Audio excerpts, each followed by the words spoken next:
From the southeastern corner of western North Carolina, this is Polk Lore.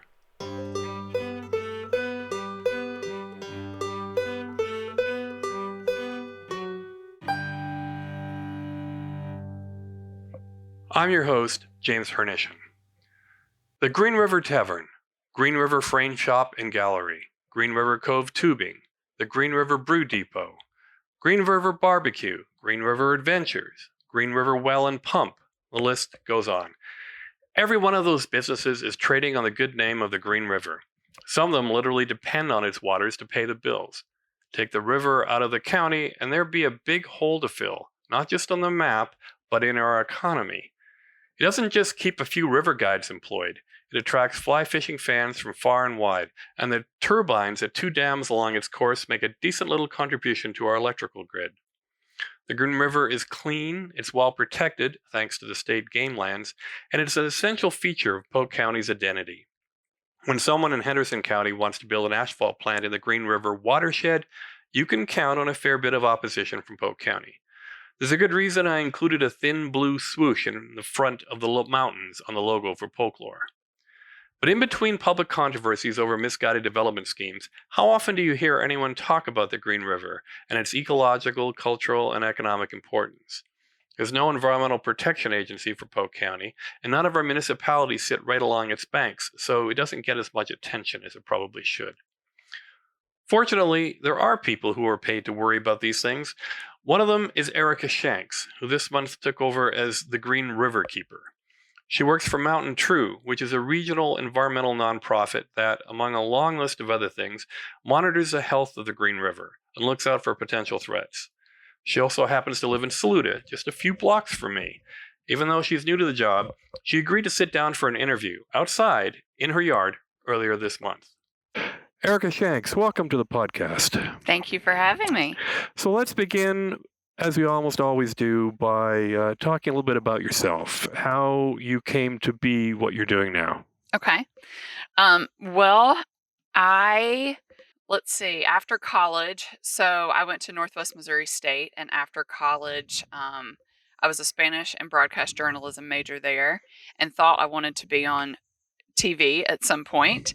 And towards the end of my college career, I had done some study abroads in Mexico, and it kind of changed the direction of where I wanted to go in life. So I definitely knew that I wanted to be more community oriented and give back. And so at the end of college, I asked if I could do some volunteer service for a project that was due. And so that ended up becoming where I looked into AmeriCorps programs and ended up after college applying for an AmeriCorps Vista position in Spartanburg, South Carolina, and ended up at Upstate Forever, so a conservation nonprofit out of the upstate, and fell in love with the work that they did. And so starting from there and getting involved in the community and doing trail cleanups and river cleanups kind of on the side with them, getting involved in the local food community and agriculture.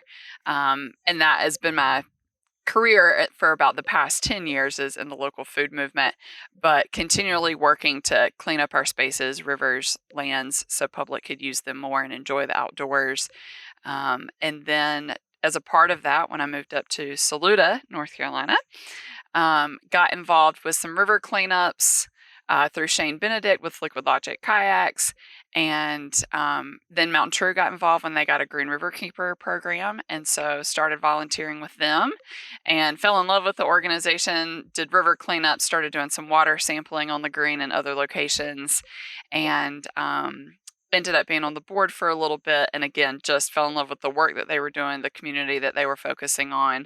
And so when the job came up for the Green River position, I definitely threw my hat in the ring, and here we are. So that's a very long story short, but that's how I ended up here, essentially. Right, and you just officially assumed the role of Green River River Keeper, correct? I did. So I am now the Green River Keeper and Watershed Outreach Coordinator for the Southern Region for Mountain True. And yes, I just started a couple of days ago, officially. So no more volunteer capacity. I am now officially, hired on at Mountain True in that capacity. All right, well, let's start talking about the nature of a riverkeeper. What does a riverkeeper do, and why do we need one? So a river keeper is basically a voice and a protector of the river. A river keeper, it is a global movement, and they do have over 350 river keepers worldwide. So that's pretty cool. And basically, yeah, we're the voice of protecting that local economy, that recreation part, the ecosystems, and conserving and protecting that land that is so important to us and keeps us thriving. So I'm excited to be a part of that here in Saluda and protecting the green for future use as well. I guess some people might be wondering, the Green River flows down through game lands, the state game lands, so it's already got some degree of protection, unlike some other rivers which really require outside organizations to give them extra protection. But why does a Green River, what elements of the Riverkeeper program are essential? So, and that's a very good point, and I'm learning more about this as I get into my role. But one thing is, exactly, we have the game lands and we have protections through the game lands, and I will continue to learn what those are as we move forward. But we also have private property that butts up to the river on the game lands, and even outside of the game lands, you have parts of the Green River that run through public property that aren't protected by some of the enforcement that the game lands has.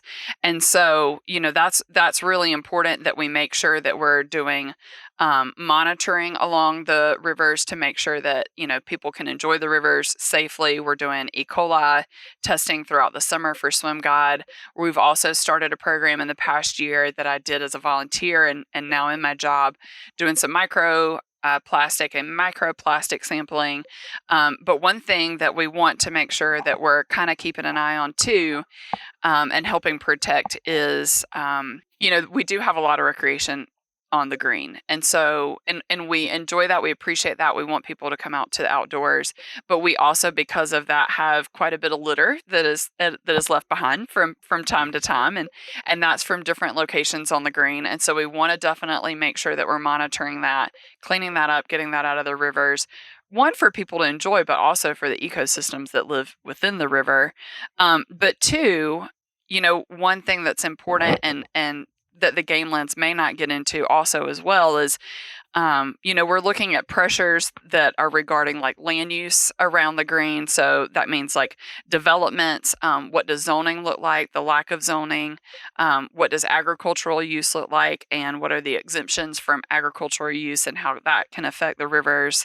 And so we want to make sure that we're definitely involved to make sure that the river is protected in areas that maybe the game lands doesn't have control over, and that might not be their reach as well.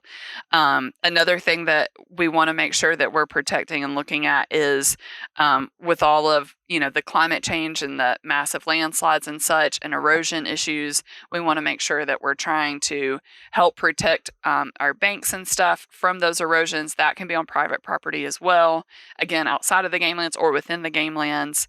And then two, with that, we're seeing more heavy pest pressure that's coming in, especially like the hemlock woolly adelgid that's threatening a lot of the hemlocks in our watersheds. And so an organization called PHAT, PHHAT, they have a big effort to help treat the hemlocks and such within the game lands and surrounding areas so that we can keep those very important species alive, protected, and then again protecting those ecosystems. So it's way bigger than the game lands, and it definitely broadens out beyond what their scope of work is. And so with all of those different pressures, we want to make sure that we're monitoring and have good relationships and building community within there to make sure that the green is protected not only in the game lands, but beyond that as well.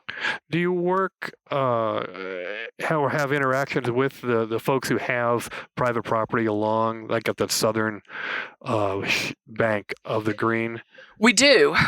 And again, that's something that I'm learning right now is what those relationships are. I've built quite quite a bit of good relationships, especially down in the Cove, Green River Cove Road, but down in the Cove over the years with some recreational businesses down there to make sure we're working together, chit-chatting, talking, to make sure that we're protecting that river and cleaning it up so everybody can enjoy it. But one thing that I hope to do in my role is to continue building those relationships so that we can have successful access, in the future. And saying that, that's one thing when we talk about even the litter and pressure there. Hopefully at some point we'll be able to advocate and have more river access along different parts of the river, even farther, I say south of the river, so that we can take that pressure off just one concentrated area, and then we can spread that out. And so recreation may look a little bit different after that. So that's one thing that we're hoping is to be able to get more river access points in the future. Do you have any sense of a relative pressure compared with other similar rivers? For instance, I called up Tim Bell at Green River Adventures to get some numbers, and he was saying that they have several thousand people go through their one operation. I think it's close over 8,000 in their year, but that's just actually a fraction of the total number because you've got a couple of tubing operations. So you add it all up, we're talking like 50,000 people. Yes. In some manner, and that's not even counting the fisher folks who obviously enjoy taking advantage of fly fishing along the river. Right. So there's a heck of a lot of people. Yes. And that doesn't even include, the kayakers that are using, the Green River as access points as well. And I know of a specific number, especially that went down, and this is a friend who had a business down in the Cove, but during COVID, they sent down in 2020 almost 20,000 people just from one business.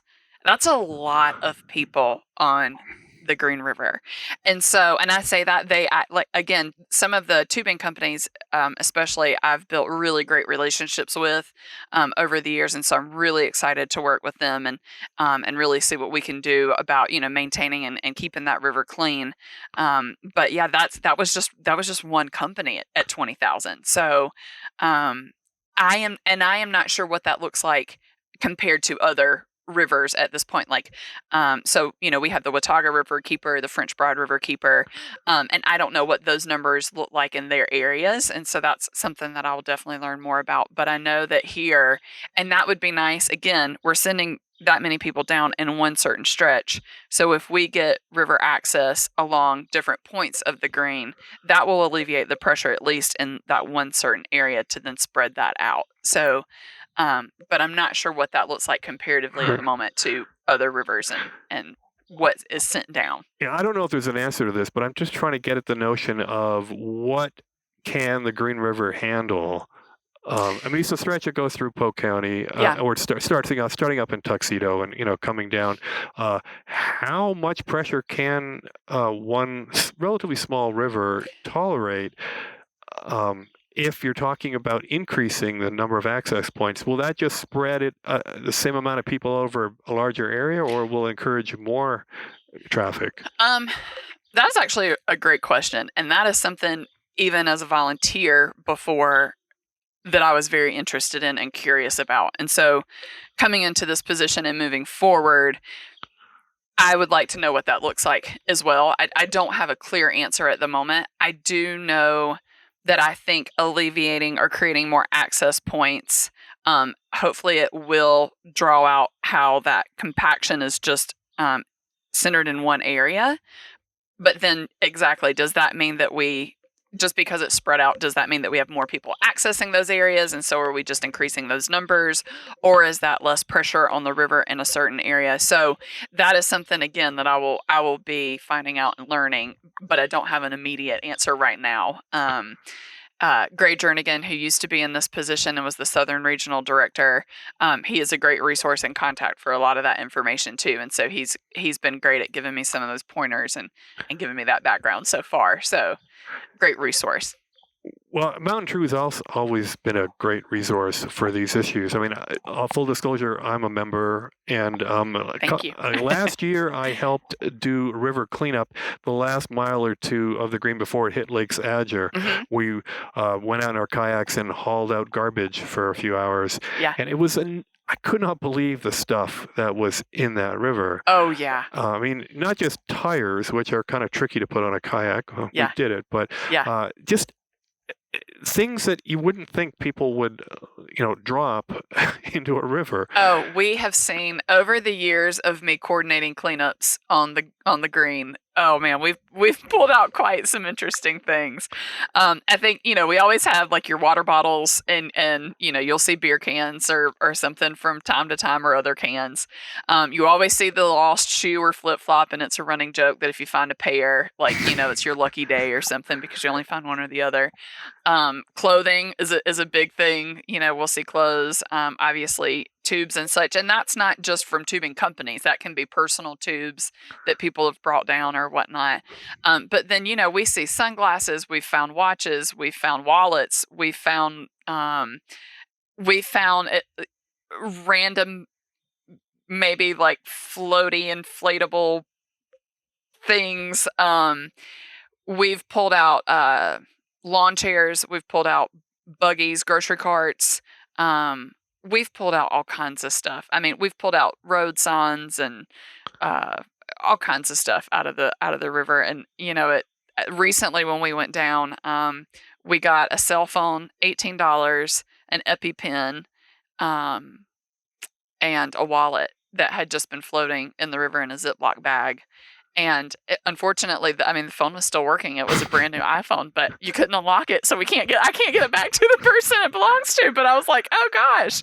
So, just things that, people don't think about and, aren't prepared for. And they may have the best of intentions to keep everything with them. But that's one thing that, hopefully in this position too, we can do some more education on littering cleanups and how we keep our special places protected and clean for others to enjoy. And I would hate to think that Mountain True is the only organization that feels like it needs to be responsible for keeping the green as pristine and as enjoyable as it is. I mean, local government, what role does the county have to play in that?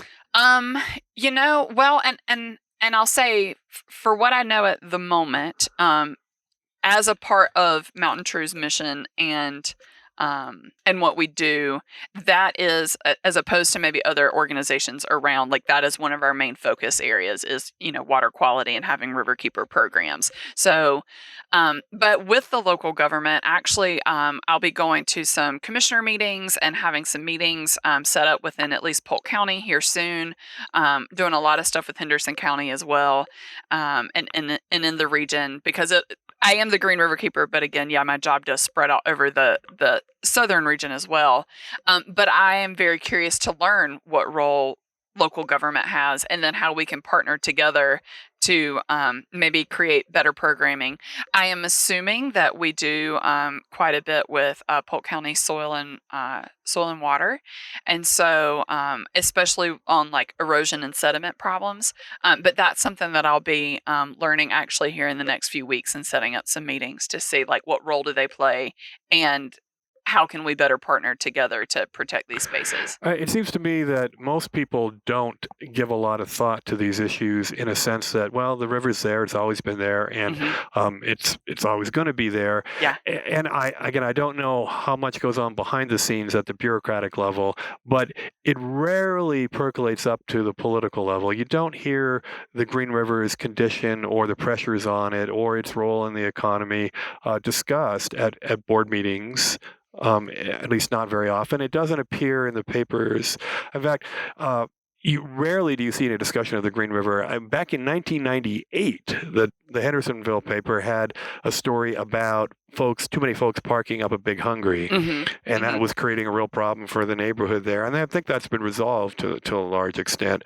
But that's the last time I could find any real discussion of this. One thing that's really great about the Green River is we do have a pretty comparatively to other rivers in our region and our area, we have a fairly pristine. Well, actually, we have a really pristine and clean river, which is awesome and amazing. We've tackled issues that have come up within the community about building pressures along the green or on tributaries that may feed into the green, and the community has come together real strong to fight some of those issues. And so, Mountain True has definitely been a big supporter and a big voice for that because we can do that advocacy work. And so, we are a part of that whenever pressures or issues come up there. But I'd say for the most part, I'm learning that there is more discussion around things that are happening on the green. But for the most part, it seems like we have a fairly good relationship with most people that either run a business or are located on the green, or people who live within a certain radius of the green wanting to see it protected and wanting to see it enjoyed for recreational use, because it also supports our local economy here. It brings a lot of people to our area, to Saluda. It supports a lot of our businesses, Green River Adventures being one of them, and the tubing companies, and we want to continue to grow that in smart ways. But we want to keep that good relationship with our partners, so that you don't hear us maybe in the news or stuff so much, because we want those good relationships to continue. So there are things that happen behind the scenes, and again, I think there's been some building pressures and some things that have been posed to happen in the past couple of years, and Mountain True definitely stepped up to the plate and got people involved. And I think we've seen really good outcomes and turnouts for that. And so we'll just keep pushing forward there, and hopefully only be in the good news, and not have the Green River in any negative connotation is definitely our goal. Well, certainly it is considered a positive for Polk County. I mean, the number of businesses that incorporate the term Green River into their name, Absolutely. not just in Saluda, but down in Tryon. Yeah. And it's kind of like Asheville has French Broad Chocolates and French Broad Co-op and stuff. And in a way, the whole community is designed around the French Broad River. And Polk County is a bit different because nobody actually is located on the river. None of the major communities, right?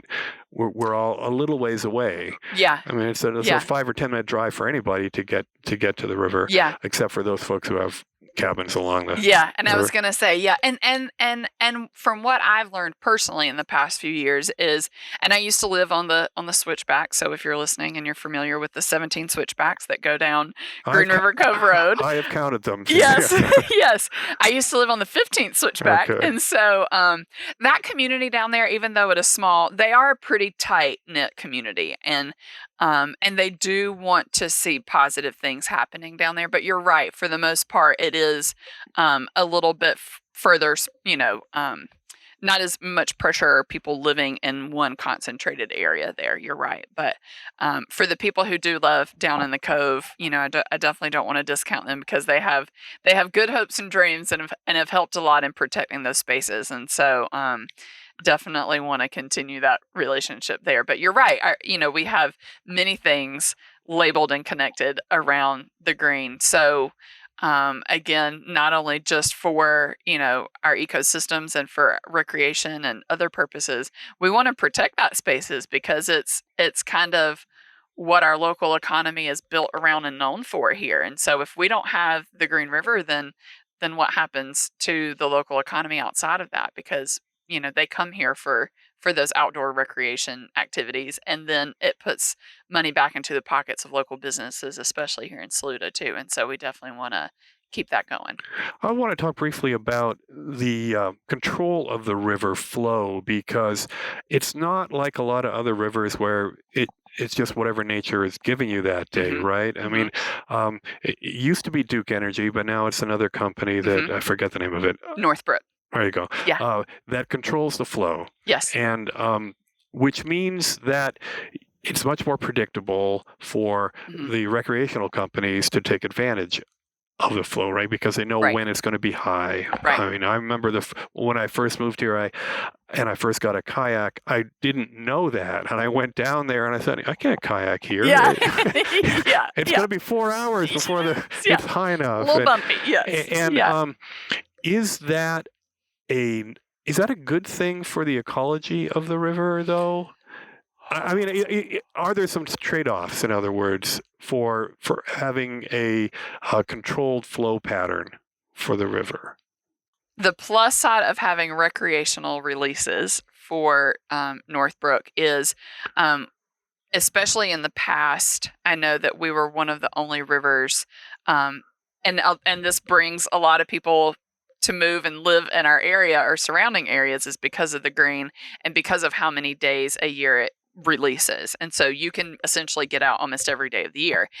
With the selling of Duke and now with Northbrook, I know that has come down a little bit in the wintertime. Northbrook has changed their releases that they release on the weekends, but not during the week anymore. That may change next winter as well. So it wasn't 364 days a year that it was running anymore. It had dwindled down a little bit.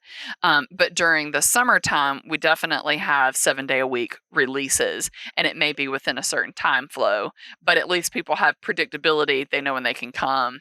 The recreational companies can definitely say that they have options for people to come and enjoy on the river. But in the wintertime, that schedule changes just a little bit. So we don't have as much of that recreational use anymore. But we do still on the weekends. And then if you have a release and then you have big rain, obviously you'll need to know, okay, check the dam levels, see is it coming over the dam, because then it may increase even more because it may be coming over. But I know that those scheduled releases for recreation are at least a good thing. And those schedules are available on the web, so it's really easy to find out. Yes. And I have the let's see here. I can pull that up. At least the website that I use for the recreational flows is I use greenrivernc.com. That's what I go to see the river flows and release schedule there. And so, and if you need help kind of looking at what that looks like, because if they have 1 unit or 2 units, most of the time it's 1 unit. Sorry, we're talking about the turbines. Yes. And, yeah. Sorry. Yeah. And then times that they release. Well, we'll put this website in the show notes. Yep. But I also think it's important that people understand these releases are being done because we're generating electricity off of those. And that, I mean, it's not a huge contribution to the grid here, but it is a significant one. Right. And we probably need to have more renewable power added to our grid in the future. Now, there's not a lot of opportunity to do more on the Green River. We already got Lake Adger and the Tuxedo Dam. But one of the reasons I wanted to do this podcast is I wanted people to understand how critical the Green River is on many levels, right? Mm-hmm. It's not just the economy of recreation and the sort of the advertising benefits of being able to call your business a Green River X, Y, or Z because you've got this beautiful river flowing through it. Right. But it also produces power, which, depending on the numbers you crunch, is like enough to basically supply all of Saluda at times when the turbines are running. Right. So can we talk a little bit just about the general importance of the Green River? Oh, wow. I mean, how would Polk County be without the Green River? That is a great question, and to me, I'm trying to take my personal opinion kind of out of that because it's more of a philosophical importance to me, and was honestly one big reason why I moved here myself, or stayed here, moved here and then stayed here in Saluda, was because of the green. But I think we are one of the most ecologically diverse areas. We're in the isothermal belt in our region, and we have a very tropical climate. And so I think some of the diversity and some of the native species and native plants that we have here, you can't find those anywhere else in the US and potentially globally. So just our ecosystems in general that are generated because of our weather patterns and then the Green River being there is huge. Things like the diversity of amphibians, for instance. Absolutely. So amphibians, we have a lot of native plants and species that you can't find other places, which Bob Gale, who works at Mountain True, knows so much about that. That is what his expertise is in, and so excited to learn from him on that as well. Some of our trout populations, salamander populations that we're seeing here, is just exponential. It's amazing, and so just again thinking in just like the diversity classification there, and so much that I don't even know yet that I'm excited to learn about. But that has to do with so much more about, the air that we're breathing here, like the clean air that people talk about when they think about Saluda. And that goes back to, years and years ago when we talk about people coming up this way for healing properties and such. But, thinking about the Green River in that way and thinking about what it gives there. I mean, thinking about our economy, again, like I know it's not, the only reason why it's important, but thinking about how businesses have moved in or been structured just around that area, thinking about the game land. So when you have your hunting and fishing and trying to keep those ecosystems in balance, like what that looks like, the protection of land, and I can't remember how many thousands of acres we have down in the game lands at the moment, but just that protection from being developed, and so conserving those safe spaces. And so if you take that out of Polk County, I think you take a little bit of the you definitely take the community out of it, but you also it's just a special feeling. It's an energy that's kind of like no other. And so when you take that out of Polk County, you almost take out the connectedness and the relationships and what can be built around community there. And so, in a world where we're very divided on things right now, I think what's really awesome is having spaces like this that can bring people together no matter what their belief is, because we can all gather around knowing that this is a spectacular river. We want to build community and relationships around it. We want to protect it. And so, having not having that, I think would leave a big gap in our area for sure. All right. Well, could we maybe wrap up with a quick discussion on the biggest pressures you think, other than just a sheer number of people who are using it? Again, we like the fact that people use it, but right. There are carrying capacities. Right. That's the concept in ecology. I think one of the things that we talked a little about, like litter control and some other things before, but one of the things that I think I'll be learning more about and kind of talking more about here soon is some of that development pressure. Like, what are the developments around or on the Green River? So what tributaries come in, but then also what's directly on the Green. And so we're looking at that, erosion and sediment runoff, and then what does that look like, and what do pollution levels look like when we're talking about that. I think agriculture, just having that conversation again. My experience in the past 10 years has been in the agricultural world, and so it's something I'm very passionate about. But looking at some of the regulations that agriculture isn't held to, and so in some of their building practices or zoning practices or zoning options, and so just looking at how we can partner together to make sure that we're doing those in appropriate manners and given resources, so that if they have runoff or sediment or erosion, like what is that going back into our rivers or streams. And so definitely want to make sure we're giving all the resources and support we can there. And so I think that the land use around here, and as we see more people coming into our area, what is going to be developed and what does that look like. And again, right now we're working on the Henderson County comp plan. And so, part of the Green River, the watershed, definitely starts in Henderson County. So what does that pressure look like coming down the pipe? And so, I think, those are some of our biggest pressures right now is, our land use, that erosion sediment issue, looking at agriculture and definitely making sure we're building good, strong relationships within that community as well. And so we'll see what that looks like in the next few years and where those conversations go. But I think those are the biggest pressures, at least right now, for the Green River and moving forward. All right. one final question I always like to ask guests: what kind of resources, information resources, do people have at their disposal if they're interested in learning more about the subject of today's discussion? Yeah, absolutely. So you can always visit our website, and that is mountaintrue.org. And you can definitely look at not only riverkeeper programs, but other programs, water quality programs that we have throughout not only the southern region, but wherever you may be listening from. And so that's a great resource. We have a lot of options for newsletter signups that we send out, and a lot of great resources and links that come out in those newsletters on how to get involved, where to find resources, free resources, how to get in some of our guided trips that we do throughout the year to learn more as well, which is really exciting. And then also you can always reach out to me, at least in this area. Erica, ERICA at mountaintrue.org, and I'd be happy to plug you in if I don't know the answer.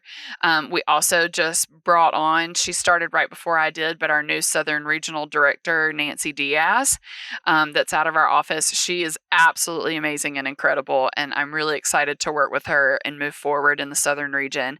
And so she's also a great resource. Again, you can find her on our website, and we'd be happy to get connected, answer any questions that anybody has, and see how we can, build those relationships in the community and move forward. So, Well, just one other thing. How strong is the interest from Polk County in Mountain True's mission? Because, I mean, it's based up in Asheville and Hendersonville. It's great that we actually finally have a Polk County person who's a Green River Riverkeeper. That's why you're here. But it always struck me that perhaps there's less awareness of the resources that are being is spent on protecting the green among Polk County, despite the fact that that's where most of the river goes through. Right. And I will say, so, and it's interesting. So in Mountain True, also just to kind of say, so we do have an office in Henderson and Asheville. We have one in Watauga, or in the Boone area, and then also in the western part of the state as well. We also have a Broad Riverkeeper who's down in the Rutherford, Cleveland County area as well. And David Colville, he's amazing too. And so one of the things that I hope to bring to this position is having more of a stronger presence in Polk County and getting out more resources and education in this area. I think that we've done a lot of great work in the past, but I think the position that's been created now will allow for me to be able to provide more resources, education, and just conversations about what's happening along the Green River and how people can get involved. People like to get involved when they can do hands-on things. And so that's what, that's whenever like a light bulb goes off, it's like, when you clean up trash and you're like, oh my gosh, I didn't know. We just pulled, 44 bags of trash out of the green, like that's a big deal. So, trying to get more things where people can have tangible, projects where then they can see the results, I think is really big. And then I think educating government officials on what that looks like as well can then definitely get the conversation going about how do we protect this. And when you put a dollar amount to that as well, and as far as like economy goes, people listen. And so I'm hoping that we can bring more of those resources and more of that just education to Polk County and to the rest of the region that I serve, but definitely in this area, because I definitely think there's a lot more that can be done and said and be involved with, so people do understand the importance of what we have here, even if they don't recreate there. They may not recreate, on the game lands or, on the river, but just knowing the importance of it being here, I think is a pretty big deal, and why we should protect that. So, and one resource I did not mention, but is the swim guide. So during the summer, people love this. I think it's May through the beginning of September. We have there's a swim guide app that you can download. It's not just Mountain True. It's I think it's nationwide. I'll have to double check on that, but you can download that. And we do E. coli sampling on not only the green, but the river keepers do it throughout our region, for sure, for Mountain True, to test to make sure that where you're swimming and recreating is safe for the upcoming weekend. And so you can download the Swim Guide app. The Broad River Keeper post results, Green River Keeper, Watauga River Keeper, French Broad River Keeper. So that's really cool because people want to recreate and they want to know if it's like safe and okay to get out. So that's a really cool free resource that people really enjoy seeing. And we post that on our social media accounts as well. And so that's a nice free resource that people like seeing every week. So you can see that during the summer months too.